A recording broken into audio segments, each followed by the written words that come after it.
अब देखें इस चैप्टर के अंदर बायो एनर्जेटिक के अंदर और मज़ीद कुछ टर्म्स थी जो कि मुझे बतानी थी, जो कि एक इंट्रोडक्शन में आती है, सही है ना। तो इसको जो है आपको मोस्ट जो है कि पता होनी चाहिए, छोटी छोटी चीज़ें जो कि मैंने डेफिनेशन के तौर पे लिखी हुई हैं, ठीक है ना। तो देखो फोटोसिंथेसिस के बारे में आपको पता होना चाहिए। अब देखो फोटोसिंथेसिस क्या होती है, वो प्रोसेस जो कि सोलर एनर्जी एटीपी में कन्वर्ट हो जाए, तो उस प्रोसेस को हम कहते हैं फोटोसिंथेसिस, ठीक है ना। सोलर एनर्जी से क्या मुराद, सनलाइट, ठीक है। सनलाइट जो है वो प्लांट पे पड़ती है, ठीक है। तो प्लांट जो है वो क्या करता है, एटीपी में कन्वर्ट कर देता है उस सनलाइट को, ठीक है ना। तो ये देखो ये है पूरा सन, और ये जो है सनलाइट पड़ी प्लांट बॉडी के ऊपर, तो ये जो प्लांट बॉडी के ऊपर ये जो अंदर का क्लोरोप्लास्ट है ना, यहाँ होता है सारा कुछ इसका फोटोसिंथेसिस का प्रोसेस, ठीक है ना। तो ये एमसीक्यूज में मोस्ट प्रोबेबली यह पूछा जाता है कि बताएं फोटोसिंथेसिस का प्रोसेस किधर जो है वो अक्कर होता है, तो आप बताएंगे क्लोरोप्लास्ट के अंदर। तो यहाँ पर होता है क्या, सनलाइट जो है वो पड़ी इसके ऊपर, ठीक है। ये जो है इसने क्या किया, अंदर का प्रोसेस एटीपी में कन्वर्ट हो गया, ये एटीपी एनर्जी बनवा लिया। और उसका पूरा एक मैकेनिज्म है जो कि मैंने आपको पूरा बताया हुआ है, थाइलाकोइड मेम्ब्रेन, ये वो सारी चीज़ें जो होती है ना, वो डिटेल मैंने बताया हुआ है अपनी वीडियोस के अंदर। तो अब देखो दूसरी चीज़ यहाँ पर आती है एमसीक्यूज के अंदर, सेलुलर रिस्पायरेशन या फिर सिंपल रिस्पायरेशन कहते हैं इसको हम ना। तो ये क्या चीज़ है, देखो ये प्रोसेस वो प्रोसेस होता है जो कि केमिकल एनर्जी को एटीपी में कन्वर्ट कर देता है, सिंपल, ठीक है। तो ये बहुत आसान सा तरीका है, मैंने आसान सा यहाँ पर लिखा है, याद करने का तरीका है। और ये डेफिनेशन भी आ सकती है एक एक नंबर की, तो इसलिए आप जो है वो अपनी वर्डिंग में लिख सकते हैं इसको। तो ये कहाँ होती है, रिस्पायरेशन नहीं होती है माइटोकॉन्ड्रिया के अंदर, ठीक है ना। तो ये एक और बड़ा अच्छा इंपॉर्टेंट एमसीक्यू यहाँ पर निकल के आया। अब देखो मोस्ट इम्पॉर्टेंट चीज़ वो ये कि फोटोसिंथेसिस के अंदर जो रिएक्टेंट और प्रोडक्ट होते हैं ना, वो क्या क्या चीज़ें होती हैं। देखो रिएक्टेंट जो होता है फोटोसिंथेसिस के अंदर, वो होता है वाटर, कार्बन डाइऑक्साइड और लाइट एनर्जी। रिएक्टेंट से क्या मुराद, यानी कि शुरुआती चीज़, ठीक है। जो बन रहा होता है ना उसको हम कहते हैं प्रोडक्ट, ठीक है ना। जो बन चुका उसको हम कहेंगे प्रोडक्ट। तो ये जब चीज़ें मिलकर ये बना रही हैं, ग्लूकोज बना रही हैं, किसके अंदर, फोटोसिंथेसिस के अंदर। तो ये होता है रिएक्टेंट और प्रोडक्ट का फॉर्म ना पूरा। कि रिएक्ट अगर आपसे एमसीक्यूज में पूछे जाएंगे बता रिएक्टेंट कौन कौन से होते हैं फोटोसिंथेसिस के अंदर, आप बताएंगे वाटर होता है, कार्बन डाइऑक्साइड होता है और लाइट एनर्जी होती है। जाहिर सी बात है, अगर आपने सुबह के टाइम नोट किया हो तो मतलब जो भी पेड़ पौधे होते हैं उसके आप पानी डालते हैं, तो वो क्या हो गया, एज अ रिएक्टेंट हो गया ना। और कार्बन डाइऑक्साइड भी बहुत जगह मौजूद होती है, तो वो भी एक रिएक्टेंट हो गया। और लाइट एनर्जी तो सन से आ रही होती है। तो ये तीनों चीज़ें जो होती हैं वो क्या होती हैं, रिएक्टेंट के तौर पे यूज़ कर रही होती हैं। और फिर प्लांट क्या करता है, इन तीनों चीज़ों को इस्तेमाल करके एक नई शक्ल बनाता है। जो चीज़ बनाएगा वो कहलाएगी प्रोडक्ट, और वो क्या बनाएगा, वो बनाएगा ग्लूकोज, ठीक है। अब देखो पिगमेंट के बारे में बताऊँ मैं आपको। पिगमेंट भी बहुत इंपॉर्टेंट जो है वो इस चैप्टर का हिस्सा है। वो क्या चीज़ है, देखो substance of plant that observe visible light are called pigment, यानी कि वो प्लांट जो कि विजिबल लाइट को ऑब्जर्व करें उसको हम कहते हैं पिगमेंट्स, ठीक है ना।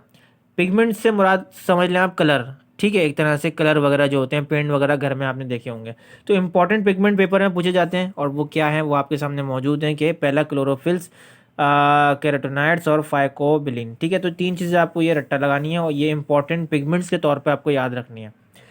दूसरी चीज़ यहाँ लिखी है, we can separate this all pigment by paper chromatography. ये मोस्ट इंपॉर्टेंट एमसीक्यूज मैंने आपको यहाँ पर लिखा हुआ नजर आ रहा है कि ये एक प्रोसेस होता है पेपर क्रोमेटोग्राफी ना। यानी कि एक पेपर होता है, उसके अंदर जो है वो हम क्या करते हैं, फिल्टर पेपर की तरह होता है एक टाइप। और वो प्रोसेस हम करते हैं एक पूरे फनल के अंदर ना, वो पूरा एक प्रोसेस होता है। आपने एक्सपेरिमेंट वगैरह किए होंगे लैब के अंदर। तो ये आप सिर्फ याद रखें, पेपर क्रोमेटोग्राफी एक ऐसा प्रोसेस होता है जिसके ज़रिए से हम जो है वो डिफरेंट डिफरेंट कलर्स होते हैं ना, उसको हम अलग करके डिफ्रेंशिएट करके दिखा सकते हैं कि भाई ये केराटिनॉइड है, ये फाइकोबिलिन है, ये क्लोरोफिल्स है, ठीक है। और इन इन इन सब का कलर अलग अलग होता है। तो वो जो सेपरेट करने का काम होता है ये इस प्रोसेस के अंदर होता है, पेपर क्रोमेटोग्राफी के अंदर। मज़ीद अगर मैं बात करूँ तो वो ये है कि जो पिगमेंट के जो कलर होते हैं वो कौन कौन से हो सकते हैं, कौन कौन से आते हैं, तो वो ये आपके सामने मौजूद है कि देखो भाई कैरेटिनिन का जो कलर होता है ना वो होता है ऑरेंज, याद रख लो।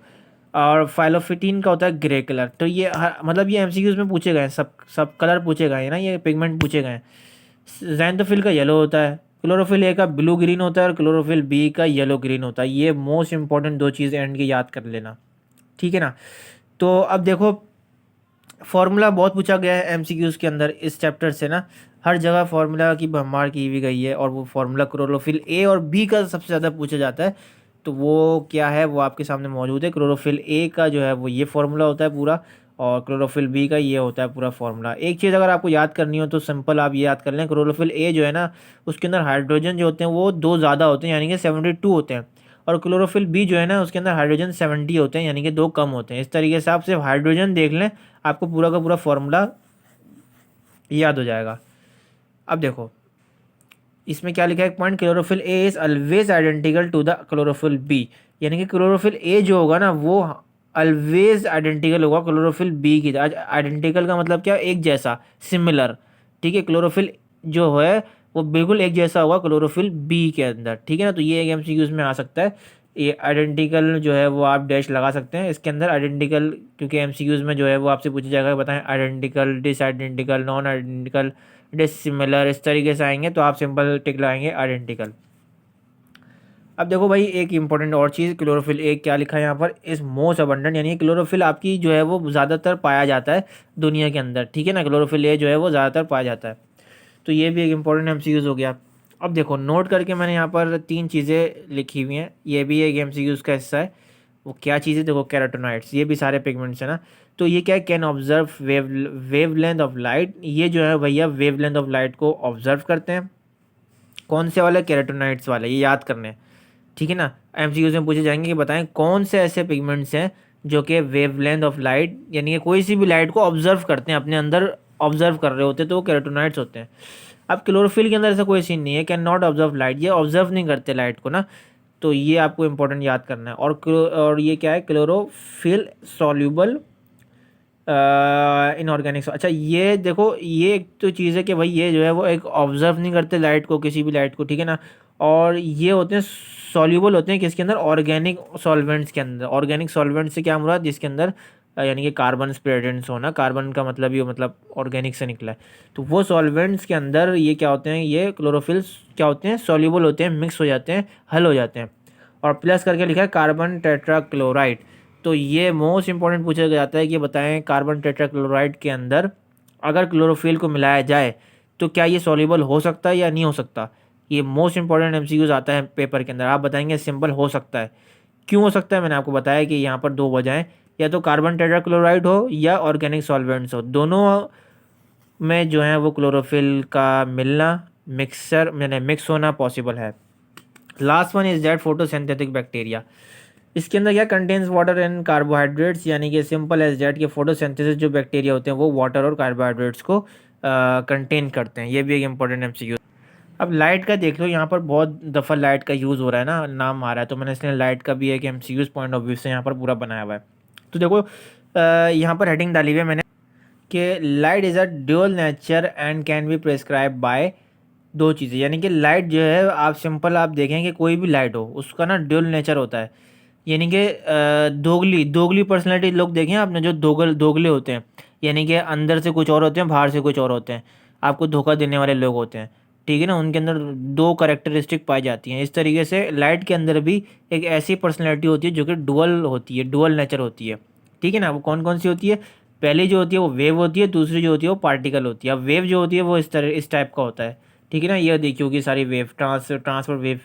और पार्टिकल इस टाइप का होता है, डॉट डॉट डॉट शक्ल में। तो जो है ना ये 2 इंपॉर्टेंट एमसीक्यूज पूछे जा सकते हैं कि बताएं कौन से ऐसे हैं डुअल नेचर जो कि लाइट शोज करते हैं, तो आप बताएंगे 2 चीज़ें हैं। अब पहला पॉइंट इसके अंदर क्या है कि light is compose of packets of energy called photons या फिर क्वांटम। मोस्ट इंपॉर्टेंट एमसीक्यूज है भैया कि लाइट जो है भैया, आप सनलाइट को मैं एग्जांपल लूँ, फॉर एग्जांपल सनलाइट जो है वो हमारे बॉडी के अंदर पड़ती है, सॉरी बॉडी के अंदर बोल रहा हूँ, हमारे मतलब अर्थ के ऊपर पड़ती है। तो वो जो सनलाइट है, वो जो लाइट जिस शक्ल में आ रही है, यानी कि ये जो सनलाइट है ये जिस शक्ल में हमारे इस दुनिया पे आ रही है, तो ये जो मतलब ये किस शक्ल में आ रही है, ये भैया फोटॉन्स या फिर क्वांटा के शक्ल में आ रही है, यानी कि पैकेट्स ऑफ एनर्जी की शक्ल में आ रही है। तो पैकेट्स ऑफ एनर्जी को हम कहते हैं क्वांटा या फिर फोटॉन्स, ठीक है ना। ये बहुत सारे एनर्जीज के पैकेट्स हैं, ऐसे ऐसे ऐसे ऐसे, ठीक है ना, स्क्वायर शेप में इस तरीके से, तो ये इसको हम कहते हैं क्वांटा। दूसरा पॉइंट यहाँ पर मोस्ट इंपॉर्टेंट मैंने लिखा है कि photons of blue light contains more energy than a red light, यानी कि ये जो फोटॉन्स होते हैं ना जो कि ब्लू लाइट के होते हैं, ये ज़्यादातर एनर्जी कंटेन करते हैं as compare to the red light, ठीक है। तो ये आप जो है वो मस्ट याद कीजिएगा, इसके सारे इम्पोर्टेंट एमसीक्यूज इस चैप्टर के। और उम्मीद है कि ये जो है आपको बहुत बेनिफिट्स देंगे तमाम के तमाम एमडी कैट के अंदर और इंटर के अंदर और 9 10 के भी अंदर।